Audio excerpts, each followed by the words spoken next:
Hello सांग मैंने समस्त नमस्कार गुड मॉर्निंग स्वागत जनाऊँ मो चैनल रे आपण चलतु जाना आपण मैंने समस्ते मिसिकी गोटे बड़ अपडेट आपण मान रही। तो अपडेट हूँ आपण फ्री राशन पाइले तो आसला बड़ अपडेट यही दिन मिल गहम आ चाउल। तो चलतु जाना ए विषय पूरा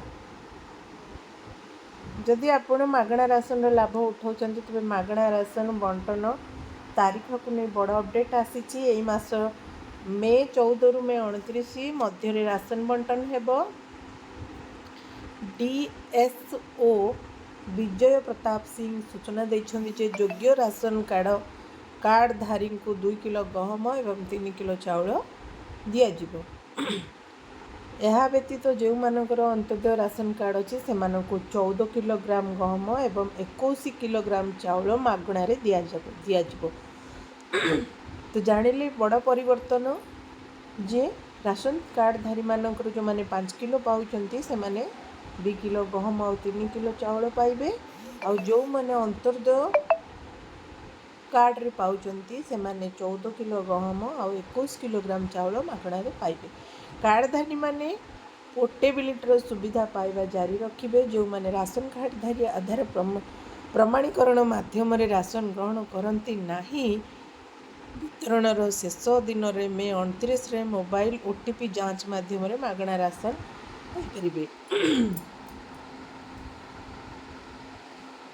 समस्त कार्डधारी को मे 14 रु मे 29 पर्यंत राशन दिज्व।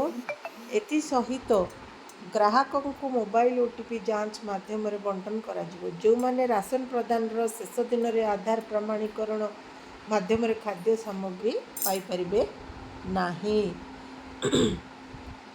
राशन दुकान रे खाद्य शस्य बंटन कौन असुविधा होगा उचित नुहे बोली सूचना मिली।